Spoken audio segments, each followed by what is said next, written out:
It's not an accident that the axiomatic Western individual is someone who was unfairly nailed to a cross and tortured. It's like, yes, right, exactly. So what do you do about that? Well, I thought about that for a long time too. It's like, well, you don't get together in a damn mob, because all that does is allow you to be as horrible as you could possibly imagine and suffer from none of the consequences. That's a bad idea. So how about we don't do that? Well, there's a deep idea in the West too. It's like, pick up your damn suffering and bear it and try to be a good person so you don't make it worse. Well, that's a truth. You know, I read a lot about the terrible things that people have done to each other. You just cannot even imagine it. It's so awful. So you don't want to be someone like that. Now, do you have a reason to be? Yes. You have lots of reasons to be. God, there's reasons to be resentful about your existence. Everyone you know is going to die. You know, you too. And there's going to be a fair bit of pain along the way, and lots of it's going to be unfair. It's like, yeah, no wonder you're resentful. It's like, act it out and see what happens. You make everything you're complaining about infinitely worse. There's this idea that hell is a bottomless pit, and that's because no matter how bad it is, some stupid son of a bitch like you could figure out a way to make it a lot worse. So you think, well, what do you do about that? Well, you accept it. That's what life is like. It's suffering. That's what the religious people have always said. Life is suffering. Yes. Well, who wants to admit that? Well, just think about it. Well, so what do you do in the face of that suffering? Try to reduce it. Start with yourself. What good are you? Get yourself together for Christ's sake, so that when your father dies, you're not whining away in a corner, and you can help plan the funeral, and you can stand up solidly so that people can rely on you. That's better. Don't be a damn victim. Of course you're a victim. Jesus, obviously. Put yourself together. And then maybe if you put yourself together, you know how to do that. You know what's wrong with you, if you'll admit it. You know there's a few things you could polish up a little bit, that you might even be able to manage in your insufficient present condition. And so you might shine yourself up a little bit, and then your eyes will be a little more open, then you can shine yourself up a little bit more, and then maybe you could bring your family together instead of having them be the hateful, spiteful, neurotic, infighting batch that you're doomed to spend Christmas with. So then you fix yourself up a little bit, and then you got to figure out, well, can you figure out how to make peace with your idiot brother? And probably not, because he's just as dumb as you, so how the hell are you going to manage that? And so then maybe you get somewhere that way, and your family's sort of functioning, and you find out, well, that kind of relieved a little bit of suffering, although it reduced the opportunities for spiteful revenge, and that's kind of a pain in the neck. And so then you get your family together a little bit, and you're a little clued in then, at least a bit, because you've done something difficult that's actually difficult. You're a little wiser, and so then maybe you could put a tentative finger out beyond the family and try to change some little thing without wrecking it. So, and that's the other message of the West. It's like, how do you overcome the suffering of life? And I'm not saying it's only the message of the West. How do you overcome the suffering of life? Is be a better person. That's how you do it. Well, that's hard. It takes responsibility. And I think, if you said to someone, you want to have a meaningful life? Everything you do matters. That's the definition of a meaningful life. But everything you do matters. So you're going to have to carry that with you. Or do you want to just forget about the whole meaning thing, and then you don't have any responsibility, because who the hell cares? And you can wander through life doing whatever you want, gratifying impulsive desires for how useful that's going to be. And you're stuck in meaninglessness, but you don't have any responsibility. Which one do you want? Well, ask yourself, which one are you pursuing? And you'll find very rapidly that it isn't the majority of your soul that's pursuing the whole meaning thing, because, well, look what you have to do that. You have to take on the fact that life is suffering. You have to put yourself together in the face of that. Well, that's hard. Christ, it's amazing people can even do it. I'm stunned every day when I go outside And it isn't a riot with everything burning. There's all these ruined people out there. They've got problems like you can't believe. Off they go to work and do things they don't even like. And look, the lights are on. It's a miracle. And we're so ungrateful. College students, the postmodern types, they're so ungrateful. You know, they don't know that they're surrounded by just a bloody miracle. It's a miracle that all this stuff works. That all you crazy chimpanzees that don't know each other can sit in the same room for 2 hours sweltering away without tearing each other apart, because that's what chimps do. Anyways, so I got to the bottom of some things, at least as far as I can tell, so I told you what the bottom is, and then I've got this idea about what you might do about it, which isn't my idea. It's an old idea. It's far older than Christianity. It's old. It's the oldest story of mankind. Get yourself together. Transcend your suffering. See if you can be some kind of hero. Make the suffering in the world less. Well, that's the way forward, as far as I can tell, if there is any way forward.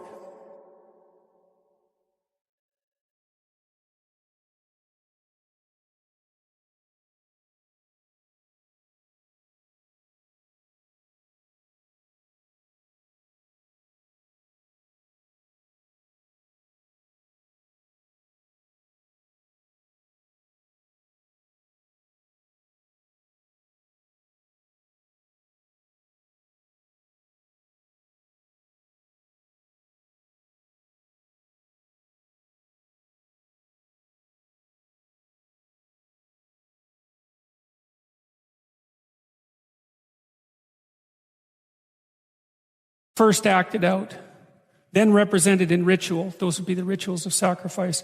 Then laid out in story, then turned into a psychological phenomena, so that now we're capable of making sacrifices in abstraction, right? To conceptualize a future that we want, to let go of the things that are stopping us from moving forward, and to free ourselves from the chains of our original preconceptions. And that's laid out in these old stories as the optimal pathway of being.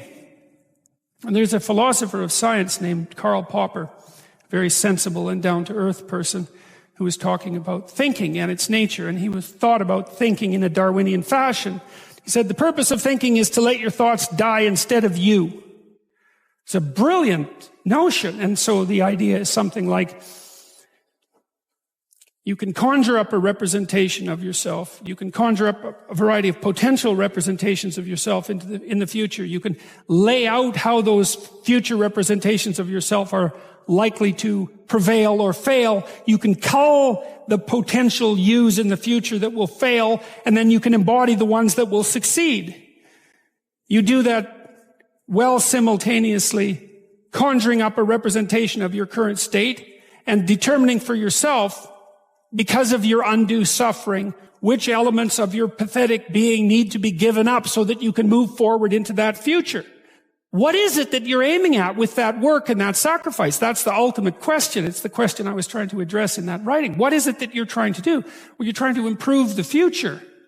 We believe that the future can be improved. We believe that it can be improved as a consequence of our sacrificial work. And so, once again, what are the limitations? What are the limits to that? What are the necessary limits to that? I would say we don't know. I would say as well that that's actually something that the entire corpus of biblical stories is trying desperately to articulate, to figure out and articulate, right? We conjured up this remarkable idea. The future exists. We can see it even though it's only potential. We can adjust our behavior in the present in order to maximize our probability of success in the future. How best to do that?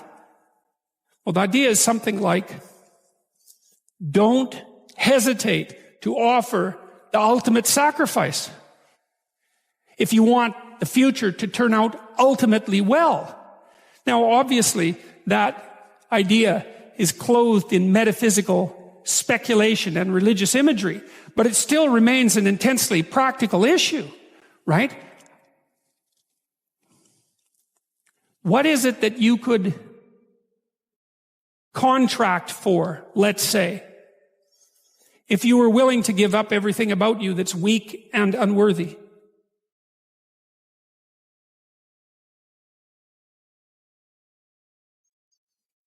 The proper sacrificial attitude produces a psychological state, and then a social state that's a manifestation of that attitude that decreases the probability that the world will careen into hell and increases the probability that people will live high quality, meaningful, private lives in a society that's balanced and capable of supporting that. And none of that seems to me to be questionable, really. I also don't think it's anything that people don't actually know. You know, people have told me many times that when they listen to me talk, they're hearing things that they already knew but didn't know how to say. It's something like that. And this is one of those things that I think is exactly like that. I mean, I think it's at the very core of our moral knowledge, which is our behavioral knowledge and our perceptual knowledge. I mean, let's get this straight. Moral knowledge is no trivial matter. It's knowledge about how it is that you orient yourself in the world. There's no more profoundly necessary form of knowledge. Well, it's predicated on something that's exactly like this. We know that we have to make sacrifices. We know that we have to aim at what's good. So then why isn't that we don't aim at what's best and make the sacrifices that are necessary in order to bring that into play? I think it seems to me that in some sense that's self-evident. The question is why we don't do it. But there's answers to that too already in the material that we've covered. Life is hard and it hurts people. It's rife with limitation. And some of it's arbitrary. And some of it's unjust, and some of it's worse. Some of it's malevolent, which is even worse, and something I haven't talked about at all in this lecture. It's not surprising that that combination of vicissitude can turn people against being. But I think even when that happens, and even when people have the kind of history that if they revealed to you, you would say, well, it's no wonder you turned out that way. The people who turn out that way still know that it's wrong. They still know that however deep their own suffering, however arbitrary their own suffering, however much that's caused by the malevolence of others, as well as the tragedy of existence, that does not in any way justify their turning away from the good. And I believe everyone knows that. I believe that they know it implicitly, even if they don't allow themselves to know it explicitly. And I believe that if they violate that idea, then they violate themselves, and that they end up in Cain's position, which is the position of the man who's been given a punishment that is too great to bear. It's an oratorio in Montreal. I think it's the second largest one in the world. It's set on a hill, at the top of a hill. And there's a huge staircase leading up to it from the bottom of the hill. And people often who are crippled and who are on crutches and so forth, or in wheelchairs, go there and make their way painfully up the hill. Or maybe they do that on their knees. And the idea is that they're struggling incrementally uphill, step by step, despite their burdens, to reach the city of God on the hill. And they're acting out. That's life. It's like the proper aim is the city of God on the hill. And what is that? Well, that's that place where these levels of responsibility are stacked together harmoniously so that you're acting in your best interest and in your family's best interest and in the world's best interest. And I would say in the best interests of reality itself, right? Assuming that we have some integral role to play in reality, which is certainly at least true at the human level. That's the city of God on the hill that beckons to everyone. And you move towards that humbly. So that's one step at a time. And you do it despite your burden and your suffering. All of that. And that's all dramatized in that. And it's a perfect drama of that. My granddaughter, who's 14 months old, has just learned a new game.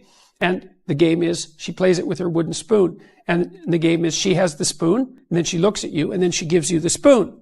And then you take it from her, and she lets it go. And then she watches you, and then you give the spoon back. And she's very happy to get the spoon back. But she's also very happy to give it to you. And then she turns to the next person, and she gives them the spoon, and then she gets it back. And then you can play with her. And the play is, well, now you've started to embody the principle of reciprocity, right? We can trade. And it's a repeating game. It's not one trade. You don't end up with the spoon, and I don't end up with the spoon. We both have the spoon some of the time across time. And there's some utility in the exchange itself. Okay, so she's playing with that and thrilled about it. And no wonder, because it's a walloping discovery. And so then you take the spoon from her, and maybe you hold it a little longer than she expects, and that makes her a little nervous, but then you give it back and then she's relieved and that makes her happy. Or you cover the spoon with your hand and then she's a bit confused about where it might be and you show it to her and you give it back and she's happy about that. Or she reaches out to grab it and you pull it away a little bit and move it back and forth, so she has to do a little more effort to get it. And as long as you don't push that, and it's a bit of a challenge to her, both physically in terms of coordination, but also psychologically in terms of delay of gratification, she also finds that gratifying. And the reason for that is that you're showing how robust and resilient the idea of reciprocity is across sequences of transformations. And so the Piagetian idea is something like, there's an implicit morality that emerges to constrain the infinite set of interpretations, and it has to do with the structure that will maintain reciprocity optimally in the largest, including the largest number of people across the largest amount of time. And so the way that I've been portraying that for the people who've been listening to my lectures is that, well, you need to take responsibility for yourself, as if you care for yourself. Okay, so first we figure out what's yourself. Well, it's not just you now, because you aren't just you now. You're the community of yous that stretch across time. So in order for you to take care of yourself properly now, you have to learn to play an iterative game with yourself that's sustainable and even potentially improvable across time. And there aren't many games that you can play like that, so that starts to radically constrain the set of possibilities.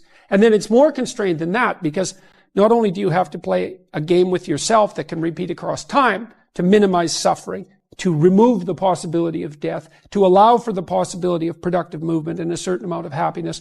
But you have to do that with other people around you and across time. And so there's you and the multiple yous embedded in your family and the multiplicity of your family members embedded inside a culture and the extension of that culture across time. And so for you to act properly, then all of those things have to be harmoniously balanced at the same time. And that radically reduces the set of potential interpretations. And that's the antidote to the chaos of the infinite array of potential perceptual worlds.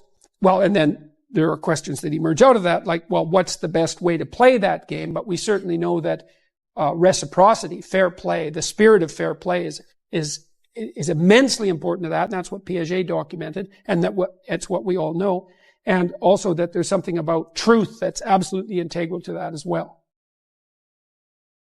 One of the things I talk about in 12 Rules for Life, and in my lectures, this has become a meme, strangely enough, something that's widely distributed on the web, partly because there's a comical element to it. It's to clean up your room. And everyone laughs about that because I'm taking that seriously. It's like, well, clean up your room. Everyone's mother has told them that 1,000 times, right?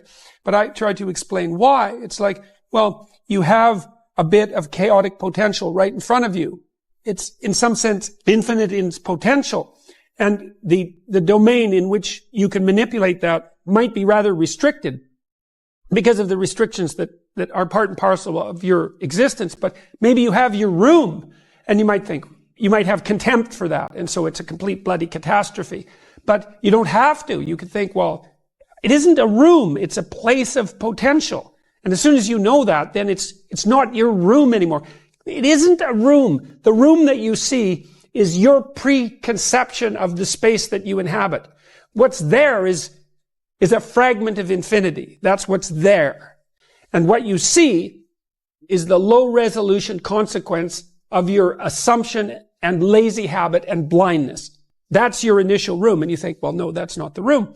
See, part of what artists do, for example, when Van Gogh paints a room and you look at it glowing, he's trying to show you what's beyond your perception of the room. And I mean this technically, like the way that your visual system is set up is that whenever memory and presumption can replace direct perception, it will, because it's simpler.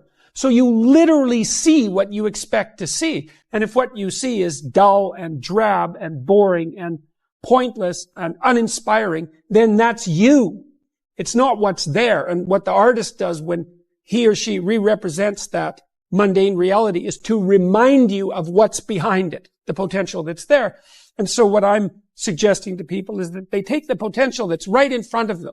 It's like, okay, and here's the rule. You're aiming up. There's something that you could change, that you would change. That might be a very small thing. Could, well, that's within the grasp of your power. Would is within the grasp of your will. To combine those two things might be a very small shift. You might only be willing to make a very tiny step forward. It's like, fine, good enough. Make a tiny step forward. And that makes you a slight bit stronger than you were before. And then the next step can be slightly larger. And it's the path of humility. What human beings confront in their lives is akin to what God himself confronted at the beginning of time. And so it's easy for us to believe that we're deterministic creatures like clocks. And that it's the past that drives us forward in a deterministic manner into the future. But I don't believe that's the case. I actually don't think there's any evidence that that's the case, because people are so complex you actually can't predict them as if they're deterministic, except in very constrained circumstances. And so it's a hypothesis, but it's not a very good one. What seems to me to be the case, and I think this is how people conceptualize themselves and how they act towards themselves and towards other people, and how our social structures, our political structures are constituted, is that human beings constantly confront a landscape of possibility. It's potential itself. And we have a belief in the idea of potential. We have an idea that there are things that could be. It's a very strange conception of reality, because it's not a materialistic conception, because things that could be aren't measurable in any sense, right? But we certainly act as if they exist. And we all treat each other as if one of our fundamental ethical requirements is for you to confront that potential properly. And that would be to live up to your responsibility. It's just you have these gifts and talents and possibilities that have been granted to you. And if you fail to make use of them, your talents, let's say, then that's a sin of sorts.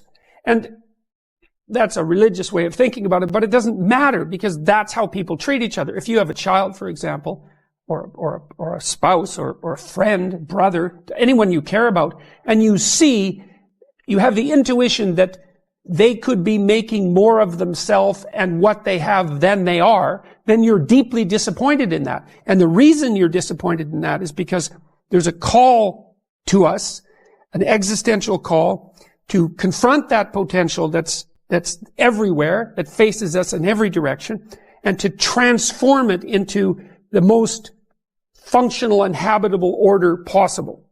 And the way that is to be done properly is with truth. All right, you're going to have to put some effort into your life. And you need to be motivated to do that. And so what are the potential sources of motivation? Well, you could think about them in the big five manner. You know, if you're extroverted, you want friends. If you're agreeable, you want an intimate relationship. If you're disagreeable, you want to win competitions. If you're open, you want to engage in creative activity. If you're high in neuroticism, you want security. Okay, so those are all sources of potential motivation that you could draw on, that you could tailor to your own, your own personality.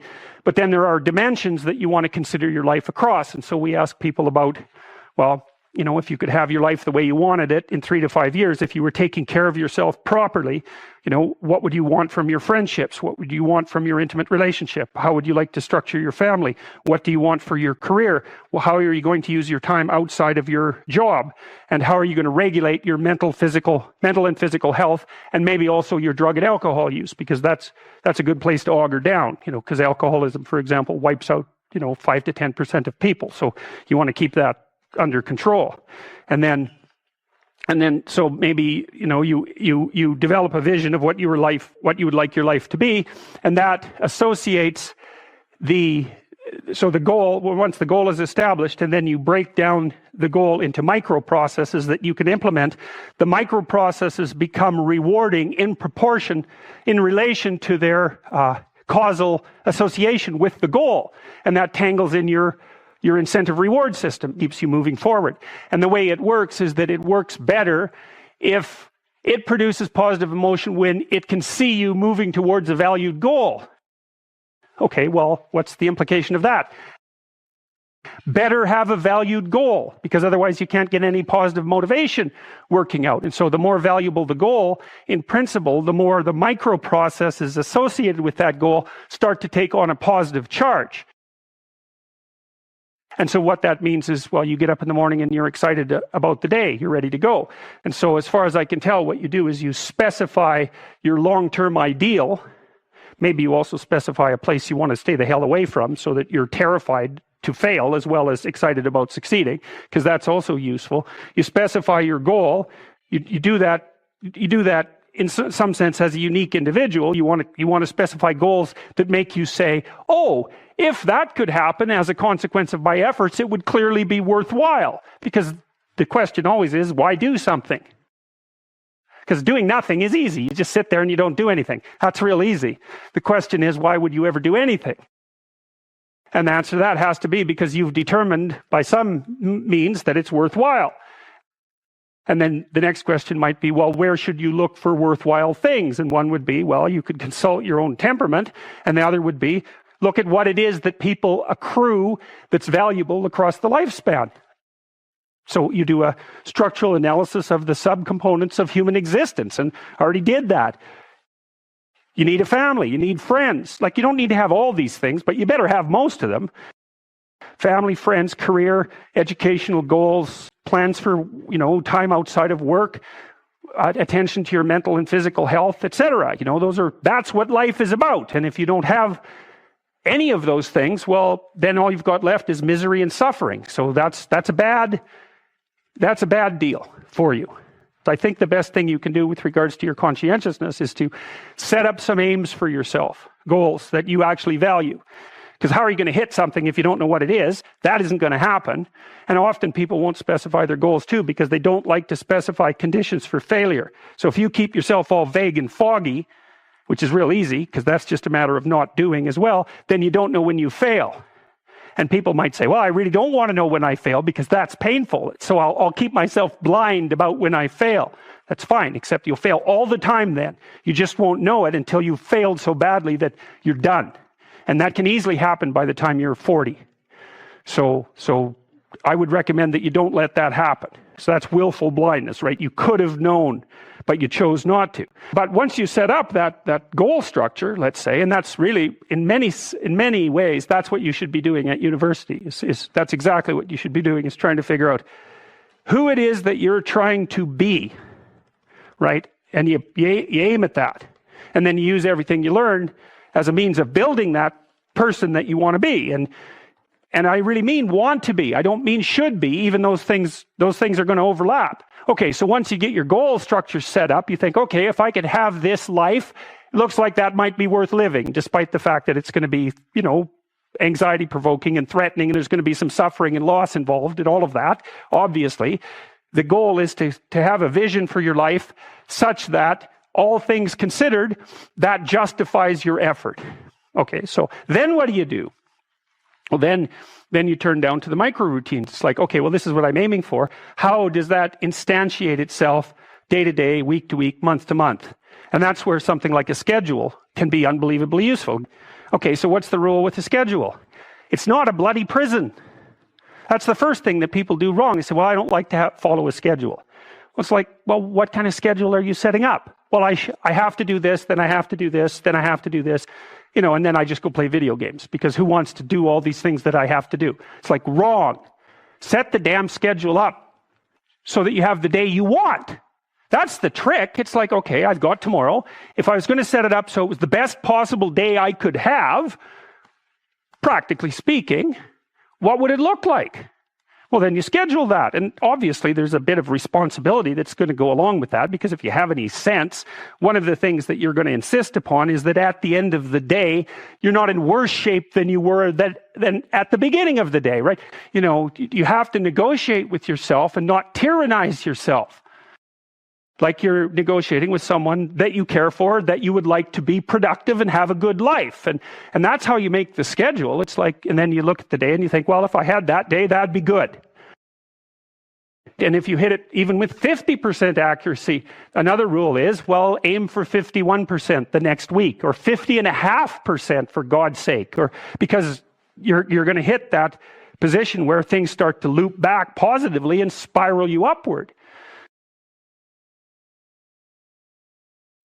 So that's one way that you can work on your conscientiousness, is plan a life you'd like to have.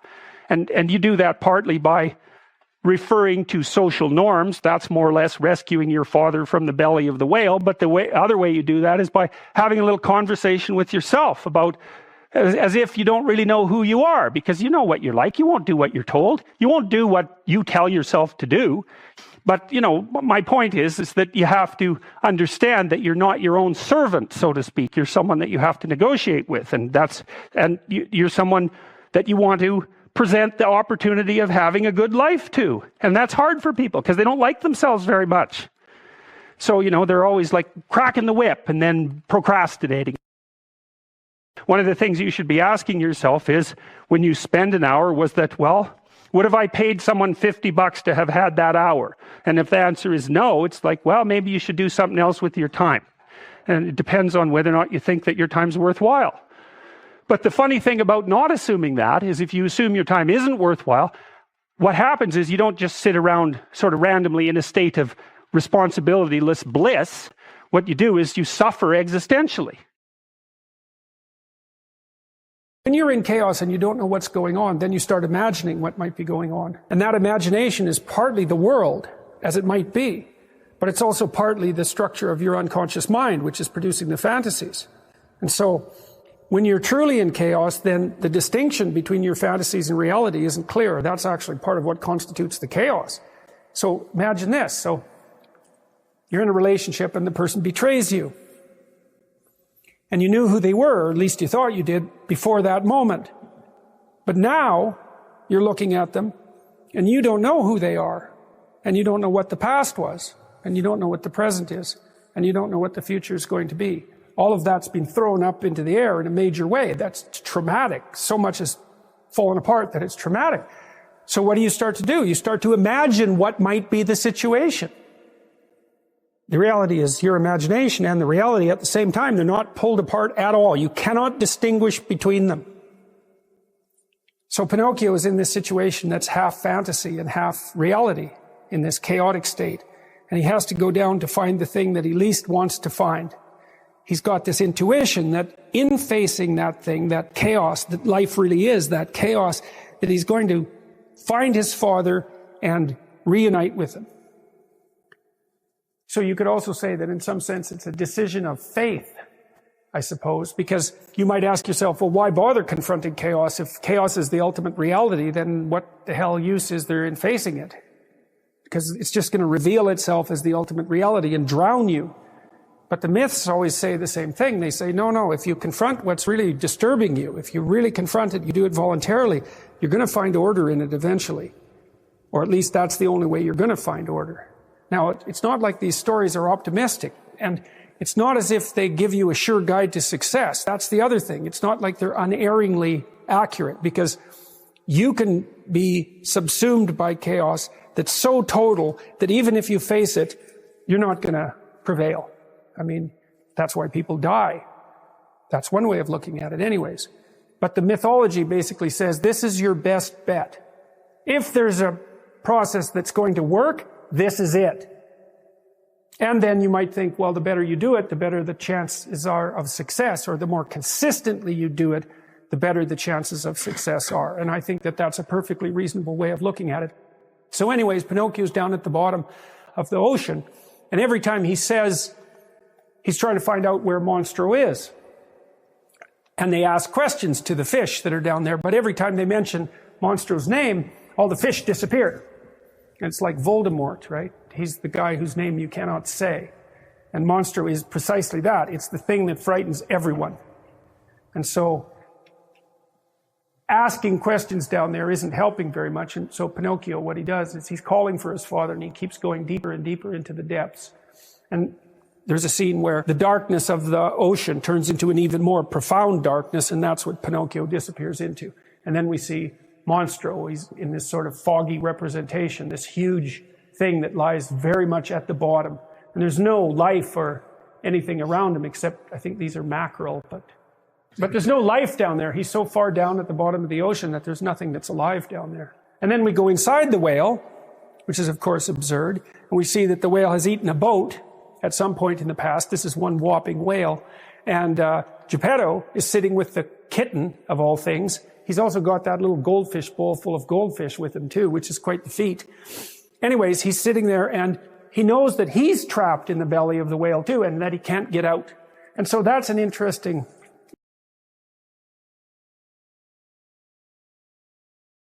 issue. It's because not only is Pinocchio lacking his father, which isn't a good thing, but the father is lacking the son. And there's some indication that the father can't get out of the whale without the son. And so it's like the possibility for order is down there in this chaotic state, but unless there's an active agent to go seek it out, it's not animated enough to get out by itself. You know, and you could say, well, there's wisdom in the libraries, but without you going in there and gathering it and embodying it, all it does is sit there in potential, in all of that implicit form. That's a good way of thinking about it. So anyways, Geppetto is pretty hopeless because he can't figure out any way of getting out of the whale, and he's also starving. He's starving in the belly of the whale. And here's a way of thinking about that. Geppetto's a good guy, but he's old. And that means his way of doing things is no longer fruitful. That's why he's starving. And it's especially not fruitful because he's missing his son. He's missing the active element that the child represents, say the playful and transformative element that the child represents. And so if you get stuck doing something the same old way, at some point it's no longer going to work. Even if it was good at some point, it has to be updated. And it's updated by, let's call it the spirit of youth or the spirit of attention or the spirit of play, something like that. The willingness to break boundaries and take risks. And Geppetto is very, very skilled, but he doesn't have that. And that's symbolized by the loss of his son. That's why he was out looking for his son too. He needs him. And so they're in despair down there, trying to fish and not getting anything. And so Monster wakes up and he opens his mouth and a bunch of water starts to come in. And then you see Pinocchio with the fish. Now, you may remember, and perhaps you don't. So these creatures engage in dominance disputes. And I think dominance is the right way to think about it because lobsters aren't very empathic and they're not very social. And so it really is the toughest lobster that wins. You know, and what's so cool about the lobster is that when a lobster wins, he flexes and gets bigger. So he looks bigger because he's a winner. It's like he's advertising that. And the neurochemical system that makes him flex is serotonergic. And you think, well, who cares? What the hell does that mean? Well, tell you what it means. It's the same chemical that's affected by antidepressants in human beings. And so, like, if you're depressed, you're a defeated lobster. Like, you're like this. I'm small. I'm not, you know, things are dangerous. I don't want to fight. You give somebody an antidepressant, it's like up, they stretch, and then they're ready to, like, take on the world again. Well, if you give lobsters who just got defeated in a fight serotonin, then they stretch out and they'll fight again. And that's, like, we separated from those creatures on the evolutionary timescale somewhere between 350 and 600 million years ago, and the damn neurochemistry is the same. And so that's another indication of just how important hierarchies of authority are. I mean, they've been conserved since the time of lobsters, right? There weren't trees around when lobsters first manifested themselves on the planet. And so what that means is these hierarchies that I've been talking about, those things are older than trees. And so one of the truisms for what constitutes real from a Darwinian perspective is that which has been around the longest period of time, right? Because it's had the longest period of time to exert selection pressure. Well, we know we evolved and lived in trees something on the order of 60 million years ago. We're talking 10 times as far back as that for the hierarchy. And so the idea that human beings, that the hierarchy is something that has exerted selection pressure on human beings is, I don't think that's not a disputable issue. How it's done it and exactly what that means, we can argue about, but like that sort of biological continuity is just absolutely unbelievable. It was funny because I revealed this finding. You know, I didn't discover this. I read about it, but I talked to my graduate students about it. I used to take them out for breakfast, you know, and they were a very contentious, snappy bunch. And they were always trying to one-up each other, and they were quite witty. And for like 6 months, until it got very annoying, every time one of them one-upped the other, they'd stretch themselves out and like snap their hands like. So that was very funny. It was really very funny. So you see this in lobsters, and so that's pretty amazing. And one of the other thing that's really cool about lobsters is that, let's say you've been like top lobster for a long time, but you're getting kind of old, and some young lobster just, whales the hell out of you, and so you're all depressed. But the thing is, your brain is dominant. But you don't have much of a brain because you're a lobster. And so now what are you going to do? Because you just lost. And the answer is, well, your brain will dissolve. And then you'll grow a subordinate brain. Yeah, and so that's worth thinking about too, right? Here for a couple of reasons. First of all, if any of you have ever been seriously defeated in life, you know what that's like. It's like it's a death, a descent, a dissolution, and if you're lucky, a regrowth, and maybe not as the same person. That's what happens to people with post-traumatic stress disorder, right? Their brains undergo permanent neurological transformation, and they then inhabit a world that's much more dangerous than the world that they inhabited to begin with. But we also know too, if you have post-traumatic stress disorder or depression, that your hippocampus shrinks, right? It dies and shrinks, and you can sometimes get it to grow back. Your hippocampus shrinks and your amygdala grows. And the amygdala increases emotional sensitivity, and the hippocampus inhibits emotional sensitivity. And so if you've been badly defeated, the hippocampus shrinks and the amygdala grows. Now, if you recover, the hippocampus will regrow, and antidepressants actually seem to help that, but the damn amygdala never shrinks again. And so that's another lesson from the lobster. It's quite a terrifying one, but it's one, it's so interesting that you can relate to that, right? It's like, I get what that poor crustacean's going through. Why do you think they're not more careful in drawing a line between what's legal and acceptable, at least legally, and what's illegal and sadistic and criminal? Is there something about, okay, so here's part of the reason I'm asking this question. So I spent a lot of time studying the perceptions and actions of very, very pathological people.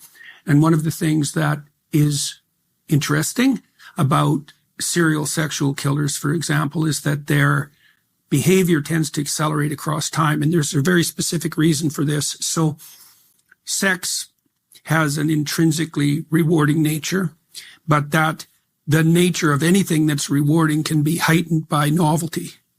So because novelty itself, if it's in the right dose, is also gives you a dopaminergic kick. Sexual anticipation and sexual pleasure produce a dopaminergic kick, but novelty heightens that.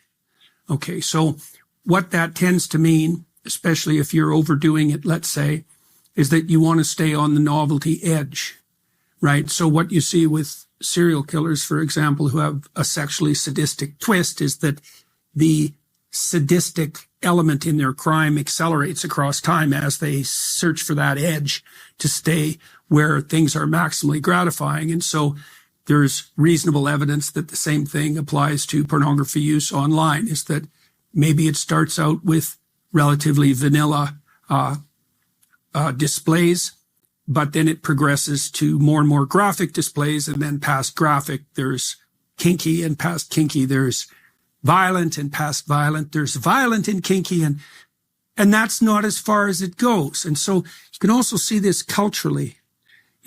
Theodore Dalrymple, who's a very interesting British essayist, made a lot of this when he was talking about how porn invaded our culture, that the borders were, what would you say, moved bit by bit, really starting in the 1920s. He identified a famous case. Who was the novelist? Lady Chatterley's Lover was banned as a pornographic novel in Great Britain, and it was quite sexually graphic, especially for the time. And that ban was overthrown, and he thought of that as although Dalrymple is a free speech advocate, he thought of that, the victory of, I can't remember who the author was, actually quite a renowned author, the victory for his novel as the entry point of the pornographication of the culture. Okay, but over the course of my life, I've seen in our culture the same thing that happens to people who become increasingly sexually perverse as they chase the novelty edge. Because when I was very young, let's say, it was Playboy that broke the barrier fundamentally, right? That was Hugh Hefner, and Playboy was a relatively sophisticated magazine for a porn magazine. Most of the images of women were nudes, but not sexually explicit nudes, merely nudes. And there was a lot of journalism in Playboy and some very good writing. And Hefner kind of marketed that as bohemian 1950s, freedom and equality between men and women, the cool single person who was willing to explore their sexuality in a creative manner. And that was Playboy. And of course, that empire lasted for quite a long time. But then after Playboy came Penthouse, and Penthouse was much more sexually graphic, a lot more explicit. And after Penthouse came Hustler, and Hustler started to move into you might call it into the domain of severely bad taste. And that was certainly the case. And then, by the time then Hustler metamorphosed into, dozens and dozens of magazines that concentrated on every fetish you could possibly imagine. And then the internet came along, and it was the case that the expansion of the internet was actually facilitated in a major way by the desire of isolated and socially incompetent men to share sexually graphic images. I mean, the whole internet was driven at, we know what, 1/3 to 40% of the traffic on the internet is pornographic still. And so it was an incredible, the sexual element was an incredible motivating factor for the development of the worldwide net. And there's a lot of criminal activity on the net, maybe 50% of it, right? And it's very hard to hold people accountable. So what we're seeing is our whole culture chasing that novelty edge. And that's all driven by, in the worst cases, narcissistic, psychopathic, Machiavellian, sadistic criminals. And we can't hold them accountable. It's really bad. It's really bad. Okay, so now... But we can hold those who are distributing it accountable. Well, okay, can we? Yes, we absolutely can. Who are these people? Well, first I want to kind of just, basically acknowledge what you just said is absolutely true, is that today on these free porn tube sites, again, free, you just, there wasn't even an Are You 18 click-through button at the beginning of 2020 where any 7-year-old could just click right through, end up on the homepage of Pornhub or X videos for free. And what they're seeing on the homepage is not your father's Playboy, right? It's not the images that you were describing. It is, there was a study done that was published in the British Journal of Criminology, and they analyzed the homepages of these sites. And when you get onto Pornhub, there's about 50 videos that you will see that if you scroll over, they autoplay. And these are these homemade user-generated videos, and they found that 1 in 8 of those videos was displaying sexual violence, videos that would include non-consent, incest. And I think that is just so alarming that is the reality that we're living in today. America's healthcare system is lacking in any real care. Insurance companies regularly deny progressive treatment options, primary care physicians refuse to order comprehensive lab work, and the standards of care lag years behind the leading research. That's where Merrick Health comes in. Merrick Health represents a paradigm shift in how we approach medicine.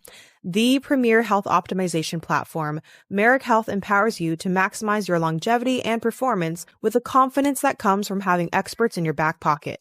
They offer cutting-edge diagnostic labs, concierge health coaching, and expert clinical oversight. They help you achieve your health and fitness goals by leveraging data-driven lifestyle and nutrition recommendations, along with supplement and prescription treatment options. If you're listening to this show, then you're probably a proponent of taking your health into your own hands.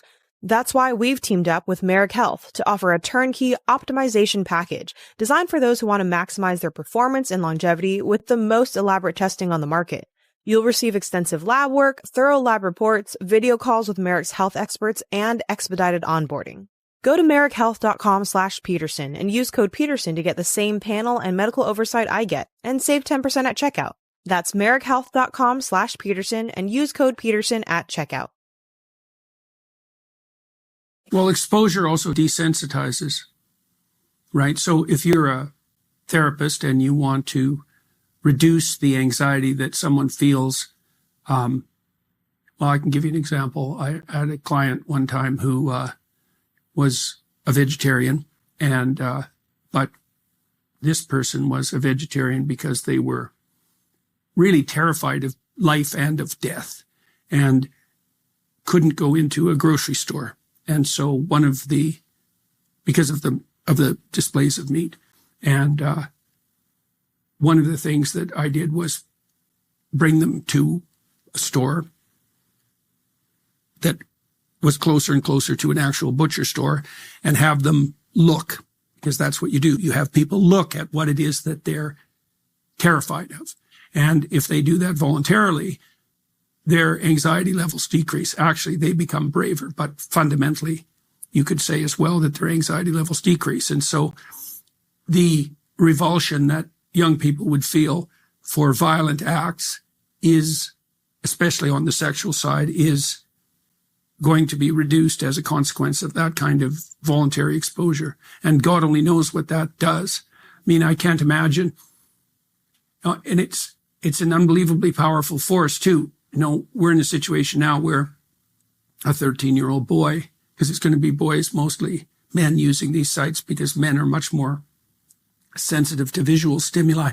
Women seem to prefer literary pornography. Although there are many, it's increasing, the number of girls. Do you know what the proportion is by any chance? No, I don't know that exact proportion. Yeah. I do know it's still boys primarily that are primarily being exposed, but girls as well are consuming this kind of content at very young ages as well. Yeah, well, curiosity is going to drive that to some degree. Right? There's a great book by the Google engineers called A Billion Wicked Thoughts. Do you know that book? No, I don't. Oh, that's I think the best book I've ever read, investigating the use of the sex difference, for example, and the use of pornography. It's a very smart book. And so, we're in a situation right now where the typical 13-year-old boy can see more beautiful nude woman than any man ever saw in history, right? Incredibly powerful, possibly irresistible stimulus package. And we also don't know exactly what that's doing to the relationships between young men and young women, sexually and otherwise, right? There is increasing evidence, especially in countries like Japan and South Korea, although the transformation curves seem to be playing out the same way in the rest of the West, except delayed. There's a tremendously high rate of virginity now in Japan. I think it's something like 30% of Japanese young people, 30 and under, have never had any sexual encounter whatsoever. The relationship scene is fragmenting in those countries. The birth rate has absolutely plummeted. And we have no idea what the connection is between that and the very straightforward and simple sexual gratification that's available online. We also have no idea how it is that young people's sexual preferences are trained as a consequence of their exposure to online pornography. And so is it cataclysmic? Probably. It's an insanely powerful technology. And I've been thinking about this too, is that we misapprehend what's happening because it's easy to think that the women on Pornhub, for example, who are participating, the men as well, are just women, but they're not women in a way. They're women machine hybrids because no woman can be in a million rooms at the same time. And you can think about that also with regard to sites like OnlyFans, is the women have been transformed into images that can be propagated everywhere. And that's a insane technological revolution. And it's also very possible for young women to monetize their beauty, right? And tempting for them to do that because, well, a small proportion of them can make a very large amount of money and in a manner that appears easy and also that draws a lot of attention. And so if you have a narcissistic tilt or if you've been isolated and are lonely and need attention, then that's a hell of a way to get it.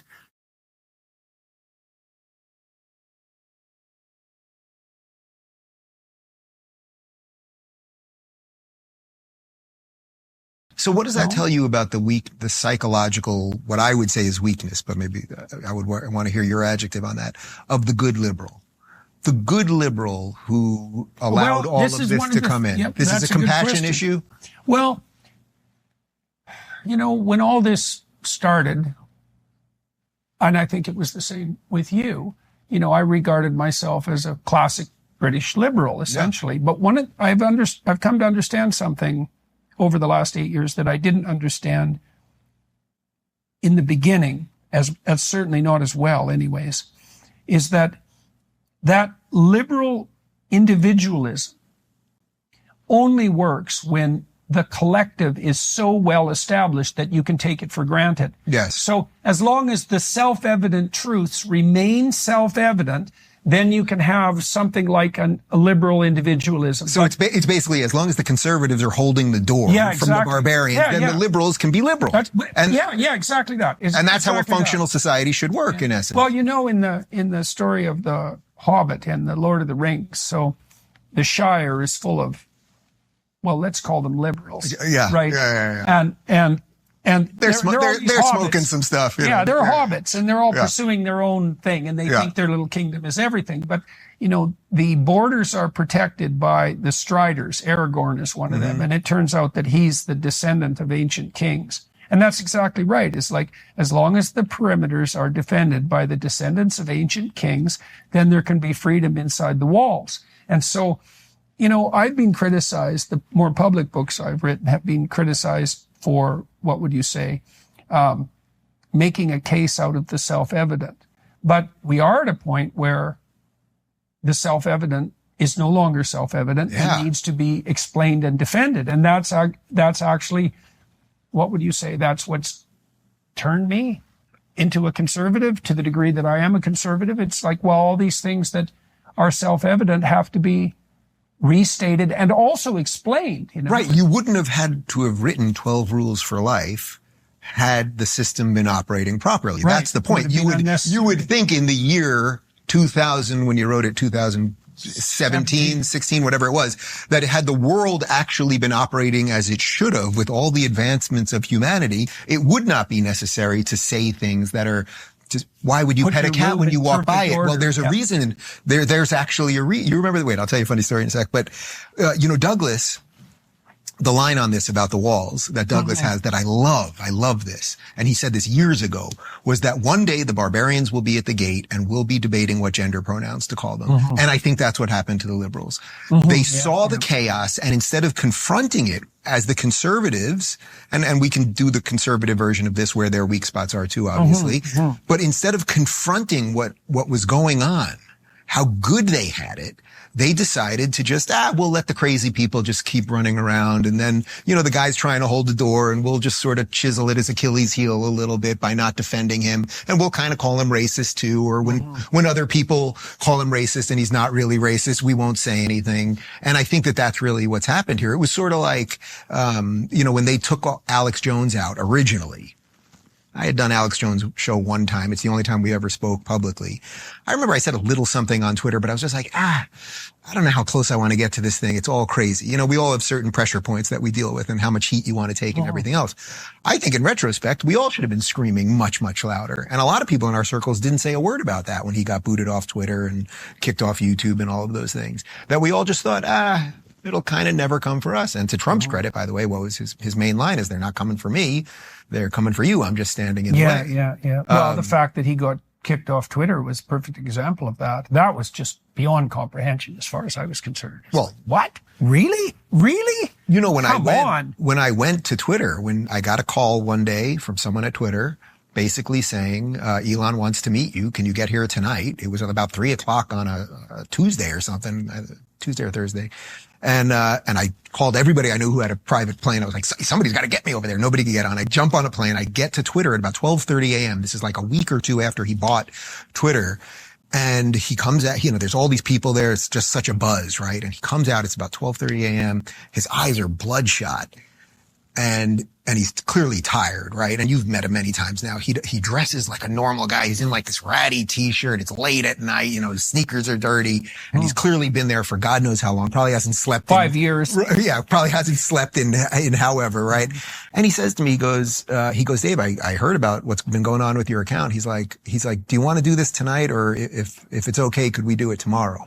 It's like, this is insane. The world's richest man is basically like, can I work for you tonight at 1 a.m.? I was like, oh, it's actually okay. I'll come back tomorrow. And then I sat there the next day with a whole bunch of engineers who opened the hood of the thing. And the entire system, the entire Twitter system was built to shadow ban. That's it. Everything under the hood of Twitter was built to put filters and tags, and you said this, so now you can't see this, or you connected with that person, so now you can't connect with this person. The entire system was built that way. So Jack Dorsey, who was the CEO for much of it, he testified under oath that they do not shadow ban, but the whole freaking system was built that way. Now, he probably legally didn't get in trouble because shadow ban is not a technical term, and he may have, been, I think he was just playing with the words there. But the point is, there was an entire system basically built to silence a certain set of people and promote another set of people. And now, it didn't work. And it didn't work. So how cool is that? How cool is that? And that's where we're at right now.